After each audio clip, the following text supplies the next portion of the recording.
네, 안녕하세요. 이제 갈라디아서 공부 이제 시작하는 이제 첫 강의입니다. 갈라디아서 1장 1절부터 10절까지의 말씀을 오늘 본문 말씀 읽고 공부 시작하겠습니다. 자, 1장 1절입니다. 사람들에게서 난 것도 아니요 사람으로 말미암은 것도 아니요 오직 예수 그리스도와 그를 죽은 자 가운데서 살리신 하나님 아버지로 말미암아 사도된 바울은 함께 있는 모든 형제와 더불어 갈라디아 여러 교회들에게 우리 하나님 아버지와 주 예수 그리스도로부터 은혜와 평강이 있기를 원하노라. 그리스도께서 하나님 곧 우리 아버지의 뜻을 따라 이 악한 세대에서 우리를 건지시려고 우리 죄를 대속하기 위하여 자기 몸을 주셨으니 영광이 그에게 세세토록 있을지어다. 아멘. 6절입니다. 그리스도의 은혜로 너희를 부르신 이를 이같이 속히 떠나 다른 복음을 따르는 것을 내가 이상하게 여기노라. 다른 복음은 없나니 다만 어떤 사람들이 너희를 교란하여 이 그리스도의 복음을 변하게 하려 함이라. 그러나 우리나 혹은 하늘로부터 온 천사라도 우리가 너희에게 전한 복음 외에 다른 복음을 전하면 저주를 받을지어다. 우리가 전에 말하였거니와 내가 지금 다시 말하노니 만일 누구든지 너희가 받은 것 외에 다른 복음을 전하면 저주를 받을지어다. 이제 내가 사람들에게 좋게 하랴 하나님께 좋게 하랴 사람들에게 기쁨을 구하랴. 내가 지금까지 사람들의 기쁨을 구하였다면 그리스도의 종이 아니니라. 아멘. 우리 신약 성경에는 바울의 여러 가지 그 편지들이 있는데요. 그 편지들 가운데 로마서만 제외하고는 모두 바울이 방문했던, 알고 있던, 만났던 교회를 향해서 편지를 쓴 겁니다. 그러면 그 편지를 바울이 왜 썼느냐? 바울이 그 해당 지역에 머물고 가르치고 전도하고 그 다음에 떠난 후에 그곳에서 여러 가지 문제가 발생이 되었어요. 우리 갈라디아서 같은 경우를 보면 바울이 전했던 그 이신칭의의 복음 외에 유대주의자 기독교인들이 와서 율법을 지켜야지, 할례를 받아야지 구원을 받는다는 바울이 전했던 것과는 다른 내용을 복음이라고 전하게 된다는 소식을 바울이 듣고 이거는 아니지, 이거는 잘못됐지 하는 그런 뜻에서 그 갈라디아 교회를 향해서 다시 정정해 주고자 하는 편지를 쓰게 된 거죠. 그러니까 바울이 썼던 모든 편지들은 그 해당 교회에 문제가 발생돼서 그 문제를 해결하는 목적으로 편지를 쓴 그 책들이 우리 손에 쥐어지게 된 겁니다. 그 교회들이 처음에 받은 대로 그냥 그대로 믿음을 잘 지키고 신앙생활했다면 바울이 편지를 쓰지를 않았을 거예요.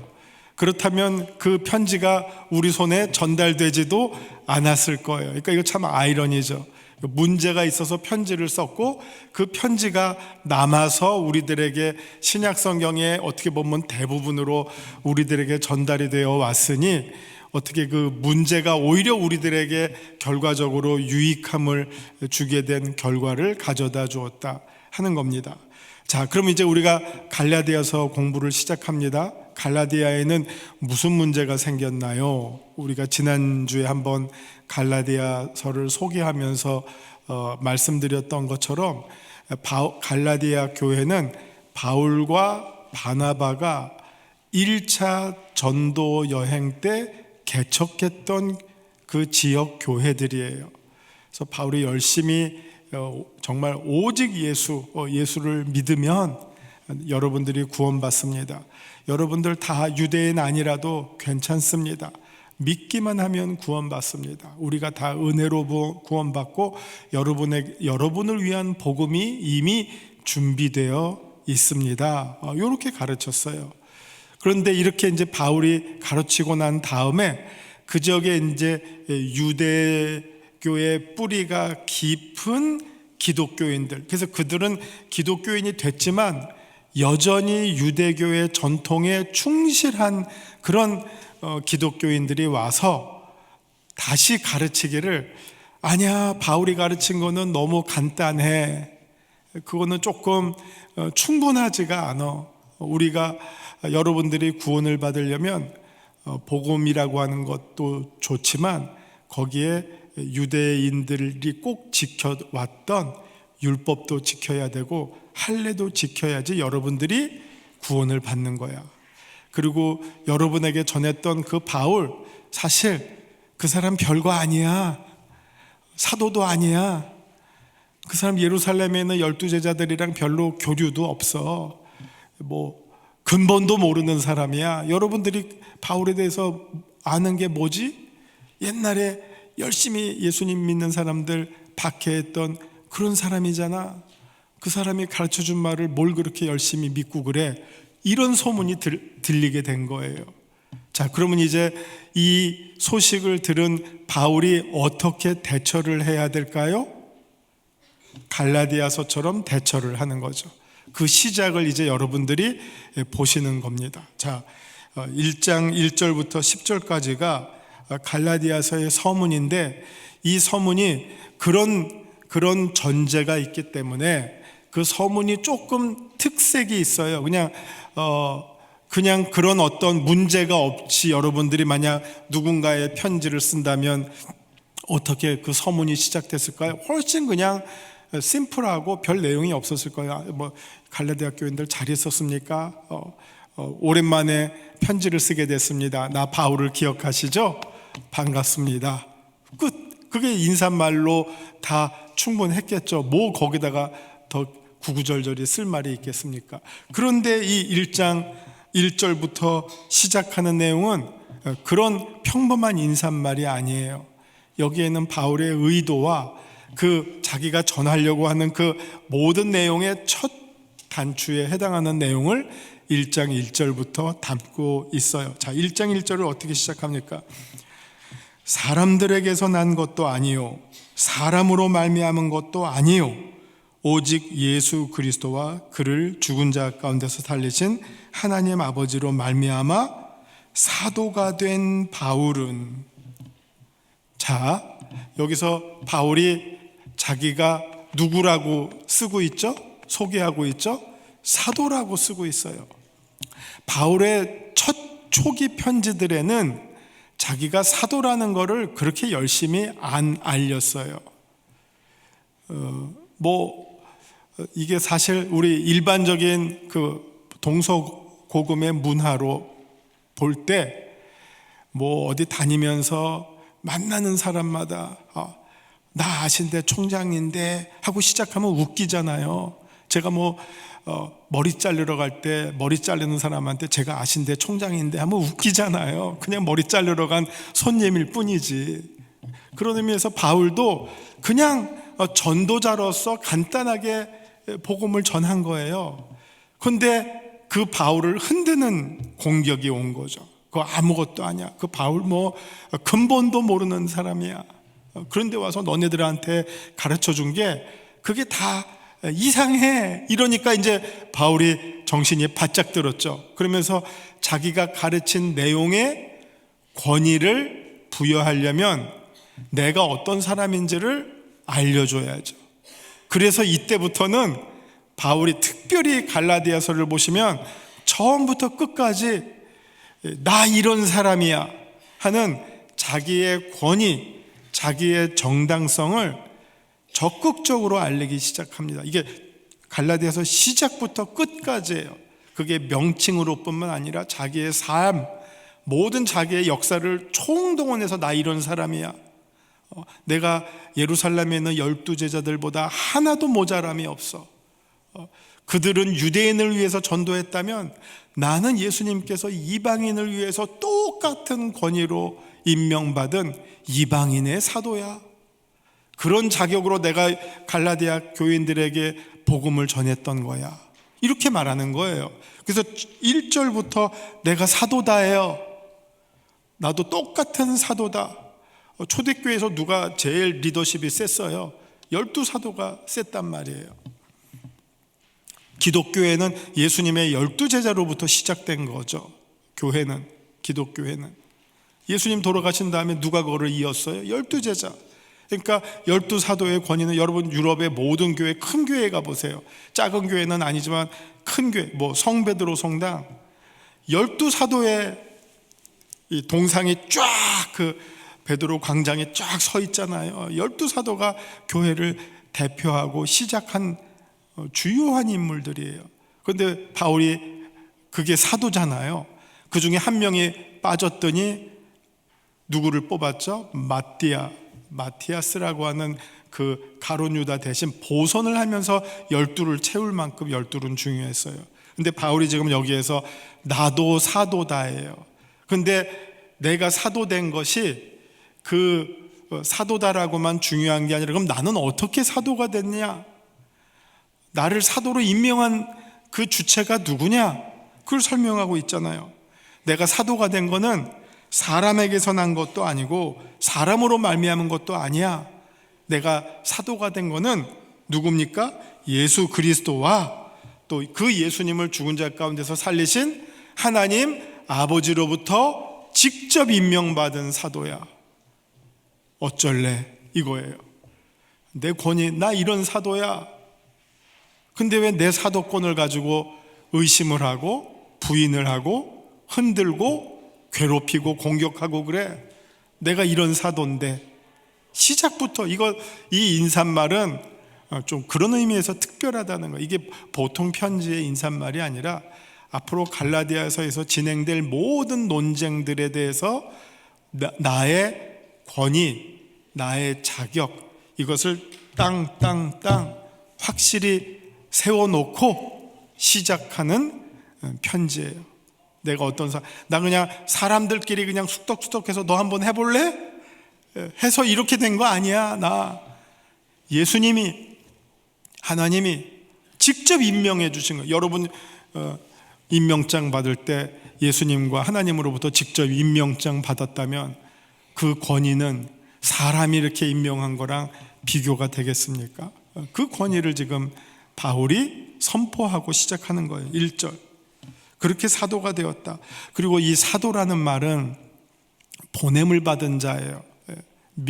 미셔너, 요즘은 미셔너리라는 말, 선교사라는 말이랑 똑같은 말이에요. 그러니까 하나님으로부터 보냄을 받은 자다.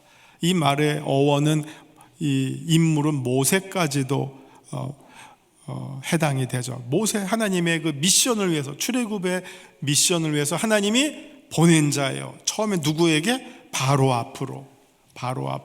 근데 이번에 바울은 하나님과 예수 그리스도가 보내셨어요. 누구 앞으로? 이번에는 이방인들 앞으로. 바울을, 너는 이방인들을 선교해라. 이게 너의 주특기다. 너가 해야 할 일은 이방인들을 위한 선교다. 그래서 바울은 나는 이방인의 사도다. 누구로부터? 예수님과 예수 그리스도와 하나님 아버지로부터 이방인의 사도로 부름을 받은, 보내심을 받은 자다. 이렇게 자기를, 이걸 소위 이제 자기 정체성이라 그러죠. 너는 누구야? 예수님도 물어봐. 너는 누구라고 생각하느냐? 물을 때 나는 이런 자다 할 때 바울이 한 말이 나는 이방인의 사도다. 이게 바울의 전 삶을 지배하고 있는 자기 정체성, 셀프 아이덴티티였어요. 나는 이방인의 사도다. 그러니까 기회만 있으면 달려갈 길을 다 달려가서 전도자의 사명을 감당하는 거죠. 그게 1절에 담겨져 있는 말이고요. 2절을 보시면 함께 있는 모든 형제와 더불어 갈라디아 여러 교회들에게. 자, 지금 편지를 쓰는 사람은 바울이에요. 그런데 바울이 이런 의미를 여기에 지금 함께 기록하고 있죠. 편지를 쓰는 거는 나지만 이 편지를 쓸 때 나와 함께 동역자들이 있어. 내가 쓰는 이 편지에 다 동의를 하고 같은 생각을 가지고 있는 나와 함께하는 동역자들이 있는데, 그들은 전에 내가 첫 번째 갈라디아를 방문해서 교회를 개척하고 했을 때 같이 일했던 사람들이야. 여기 이름은 거명하지는 않아요. 그러나 편지를 받는 갈라디아 교인들은 이 말을 딱 보면 우리가 알고 있는 이름은 바나바밖에 없어요. 1차 여행을 함께 했던 바나바. 마가 요한은 시작했다가 탈락했고, 바나바는 있지만 우리가 바나바만 알지만 그 팀이 있었을 거 아니에요. 같이 갔던 그 팀들의 얼굴들을 떠올릴 거라는 거죠. 갈라디아 교인들은 함께 있는 모든 형제와 더불어. 이 말은 바울이 내가 쓰는 이 편지는 내 생각뿐만 아니라 나와 같은 생각을 가지고 있는 여러 동지들이 있다. 너희들 갈라디아 교회를 향해서 우리 이 동지들이 똑같은 염려와 고민과 근심을 가지고 있다. 무슨 근심이죠? 너희들이 지금 복음에서 떠나고 있어. 잘못된 길로 빠지고 있어. 이게 단지 바울 혼자의 고민과 염려뿐만이 아니라 그 바울과 함께하는, 그 바울과 함께 갈라디아 교회를 향해서 늘 기도하고 생각하고 관심을 갖고 있는 여러 형제들이 똑같은 문제를 가지고 있다. 이 무게를 훨씬 더 높여주는 그런 표현이 되겠죠. 더불어 갈라디아 여러 교회들에게, 우리 전번에 얘기한 것처럼 갈라디아는 뭐 경기도고 그 안에 뭐 수원도 있고 의정부도 있고 양주도 있고 김포도 있는 것처럼 그 안에 여러 교회들이 있다고 했어요. 비시디아, 안디옥, 이고니온, 루스드라, 더베, 여러 갈라디아 교회들의 이 편지를 지금 보낸다 하죠. 3절, 우리 하나님 아버지와 주 예수 그리스도로부터 은혜와 평강이 있기를 원하노라. 요게 인사말이죠. 그냥 일반적인 편지였으면 요 인사말로 충분했을 텐데, 이 편지는 어떤 문제에 대해서 처방을 하기 위한 편지이기 때문에 앞에 1절과 2절이 어떤 큰 의도를 가지고 쓰여진 것을 보게 됩니다. 자, 4절은요, 사실 여러분이 4절을 읽으면 뭐가 하나 떠오르셔야 돼요. 4절이 뭐냐? 그리스도께서 하나님 곧 우리 아버지의 뜻을 따라 이 악한 세대에서 우리를 건지시려고 우리 죄를 대속하기 위하여 자기 몸을 주셨으니. 이거 보시면 뭐 떠오르는 성경 구절이 있으세요? 이게 뭐랑 똑같죠? 이게 사실은 보세요. 그리스도께서 하나님 곧 우리 아버지의 뜻을 따라 이 악한 세대에서 우리를 건지시려고 우리 죄를 대속하기 위하여 자기 몸을 주셨으니, 이게 사실 복음이잖아. 이게 복음의 가장 핵심 내용이잖아요. 뭐랑 똑같죠? 요한복음 3장 16절이랑 똑같아요. 근데 요한복음 3장 16절은 주어가 성부 버전이에요. 성부 버전. 요거는 성자 버전. 요한복음 3장 16절, 하나님께서, 주어가 하나님, 세상을 이처럼 사랑하사 누구를 줬죠? 독생자를 주셨으니. 왜 독생자를 주셨죠? 이는 저를 믿는 자마다 멸망치 않고 영생을 얻게 하려 하십니다. 구원받게 하시려고 하나님 아버지가 아들을 우리의 구원을 위해서 주셨다. 요거죠. 그럼 여기는 갈라디아서에서 바울이 말하는 복음은 어떤 버전이에요? 그리스도께서 아버지의 뜻을 따라 이 약한 세대에서 여러분들을 구하기 위해서 뭘 줬죠? 자기 몸을 주었다. 내용은 똑같아요.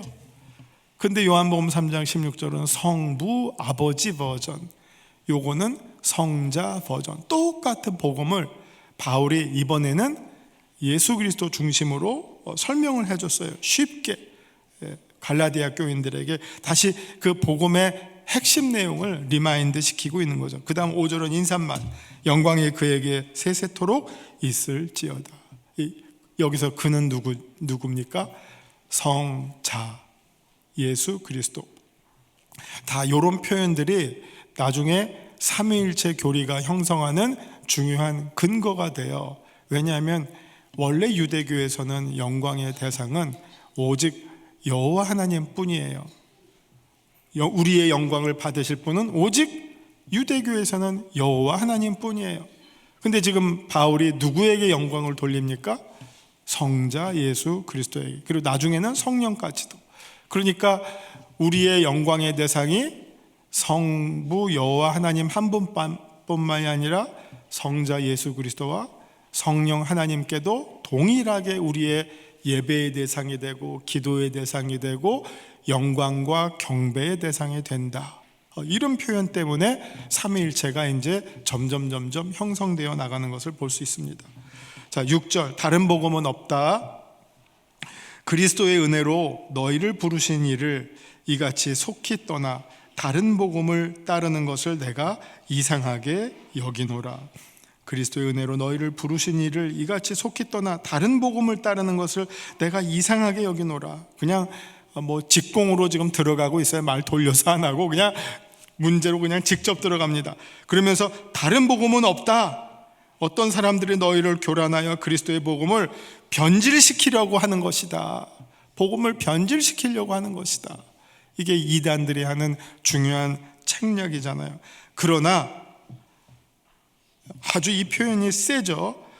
우리가 이렇게 전했는데 다음번에 와서 우리가 딴소리를 한다거나 아니면 심지어 하늘로부터 온 천사라고 하는데 우리가 전하는 것 말고 다른 복음을 너에게 전하면 저주를 받을지어다. 얼마나 바울이 전한 그 복음을 바울이 소중하게 생각하고 있는지, 완전하게 생각하고 있는지 그걸 아실 수가 있죠. 그 다음에 이제 여기에 9절에서는 이게 8절 마지막에 저주를 받을지어다와 9절에 너희가 받은 것 외에 다른 복음을 전하면 저주를 받을지어다가 이게 초대교회에서 복음을 지키는 아주 중요한 표현이었고요. 그래서 이게 나중에 니케아 신조나 이런 기독교 중요한 신조들 마지막에도 그 신앙 고백문을 딱 쓴 다음에 제일 마지막에는 무슨 표현이 나오냐면 이 신앙 고백을 부인하는 자들에게는 저주를 받을지어다. 이게 아주 엄격하게 적용이 되었던 복음을 지키려는 어떤 시도였어요. 아마 이런 시도가 없었다면 오늘 우리들에게 복음이 제대로 전달되지 못하고 이렇게 변하고 저렇게 변하고 이런 거 들어가고 저런 거 빠지고 더해도 문제 빠져도 문제, 그렇게 해서 정말 잡탕, 복음이 아니라 잡탕의 어떤 전통이 생겼을 텐데 다행히 정말 복음을 순수하게 지키고자 하는 엄격한 노력들이 있어 왔기 때문에 우리가 복음을 그대로 잘 전달받을 수 있었지 않았나, 그런 생각을 하게 됩니다. 10절을 보시면 이제 내가 사람들에게 좋게 하랴 하나님께 좋게 하랴 사람들에게 기쁨을 구하랴 내가 지금까지 사람들의 기쁨을 구하였다면 그리스도의 종이 아니니라. 지금 사람들이 막 이렇게 바울을 공격하고 복음을 변질시킬 때 그러면 바울이 선택할 수 있는 길은 두 가지겠죠. 하나는 타협. 아 맞아, 그것도 말 돼. 여러분 그래도 돼. 그러면 그냥 바울이 특별히 공격받지 않고 넘어갈 수 있었겠죠. 그러나 거기서 바울이 분명한 입장을 세우면서 그거 아니야, 그건 틀렸어 하면 일단 그 사실로 인해서 바울은 공격을 한 몸으로 받겠죠. 그런데 그것이 자기에게 엄청난 피해가 되고 위협이 되고 손해가 된다 하더라도 그것은 사람을 기쁘게 하는 일이 아니라 하나님을 기쁘게 하는 일이기 때문에 나는 이 일을 피할 수 없고 오롯이 내가 이거를 감당해야만 하겠다 하는 표현을 합니다. 그래서 제일 마지막에 쓰는 또 하나의 직분이 뭡니까? 그리스도의 종이에요. 이게 그리스도의 종. 이 그리스도의 종이라고 하는 표현은 또 바울이 로마서에서 즐겨 썼던 표현이에요. 자, 우리는 사람의 종이냐 그리스도의 종이냐, 이 말은 누구를 위해서 내가 일을 하느냐, 누구를 위해서, 사람을 위해서 일을 하느냐 혹은 사람을 보고 일을 하느냐 아니면 그리스도를 위해서 내가 하느냐. 자기가 어떻게 보면 제가 아까 처음에 자기의 정체성을 누구로 하느냐 하는 게 중요하다고 말씀드렸잖아요. 그래서 그리스도의 종이라고 한다면 그 종의 존재 이유는 무엇입니까? 주인을 기쁘게 하는 거란 말이에요. 주인을 기쁘게 하는 거. 어떻게 보면 제일 지엄한 명령이죠. 옛날에 종이 있었던, 노예가 있었던 그 신분사회의 종의 운명은 참 어떻게 보면 슬프죠. 단순하죠. 사는 이유가 자기를 위해서 사는 게 아니라 주인을 위해서 사는 거죠. 그런데 성경은 우리 그리스도인들 혹은 많은 그리스도의 일꾼들을 향해서 우리는 종이라고 지정을 했어요. 종. 근데 이게 참 특이해요. 우리 기독교는요, 주인의식을 강조하지 않아요. 거꾸로 종의 의식, 이걸 우리가 좀 더 좋은 말로 말하면 청지기 의식이에요. 일꾼의 의식을 가져야 된다. 어느 누구도 교회의 주인이 될 수 없고요, 또 심지어는 자기 인생의 자기가 주인이 아니에요. 내 인생의 주인은 누구입니까? 우리가 주님이라고 하잖아요. 우리가 하나님을 향해서, 예수 그리스도를 향해서 나의 주님이라고 하잖아요. 그러면 그분이 주님이고, 그러면 우리가 그분을 향해서 주님이라고 하면 나는 누구가 됩니까? 자연스럽게 주님 하면 나는 종이 되는 거죠. 자기 스스로를 종이라고 생각하는 사람이, 그리스도의 종이라고 생각하는 사람이 그리스도인이에요. 근데 여기에 역설이 있어요. 우리가 다른 어떤 것도 아니라 이 성경이 보는 인간관은 특별한데, 성경은 인간을 주인으로 보는 게 아니라 모든 것의 종으로 봐요. 인간은 어쨌든 다 종처럼 살고 있다. 명예의 종, 돈의 종, 권력의 종, 모든 것에 다 사로잡혀 살아요. 그런데 우리가 그 중에서 그리스도를 주인으로 삶으면 모든 우리를 종 삼으려고 하는 모든 것으로부터 자유하게 된다. 이게 어떻게 보면 복음의 비밀이에요. 참 이상하죠? 우리가 스스로 주인이 되려고 하면 결국은 모든 것의 종이 되는데, 거꾸로 우리가 오직 그리스도의 종이 되겠다라고 하면 우리를 종 삼으려고 하는 모든 것으로부터 우리는 자유한 삶을 살 수 있어요. 이 내용을 이제 사도 바울이 갈라디아서 후반부에서 성령과 더불어 이런 내용들을 풀어 나갑니다. 우리는 더 이상 율법의 종으로 살 필요가 없습니다. 유대교에서 강조하는 그 수많은 율법의 종으로 살 필요가 없습니다.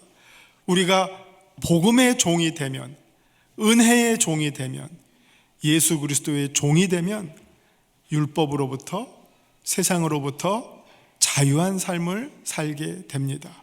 이것이 기쁜 소식이고 이것이 복음입니다. 이게 사도 바울이 갈라디아서에서 열심히 가르치고 주장하고자 하는 그런 내용들입니다.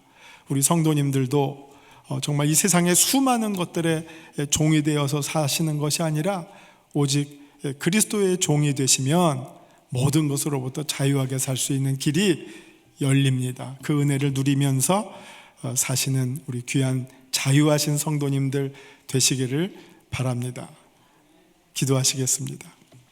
하나님 아버지, 우리를 이 세상에서 수많은 종 삼으려고 하는 것으로부터 벗어나서 오직 주님을 향하여 우리가 전심으로 사랑하고 주님을 따를 때 진정으로 자유한 삶을 주님으로부터 누리게 되고 받게 됨을 믿고 고백합니다. 우리가 이 땅에 살아가는 동안 주님과 더불어 생활할 때 진정 자유한 삶을 매일매일 살아나가는 승리하는 성도들 다 되게 하여 주옵소서. 예수님 이름으로 감사드리며 기도하옵나이다. 아멘.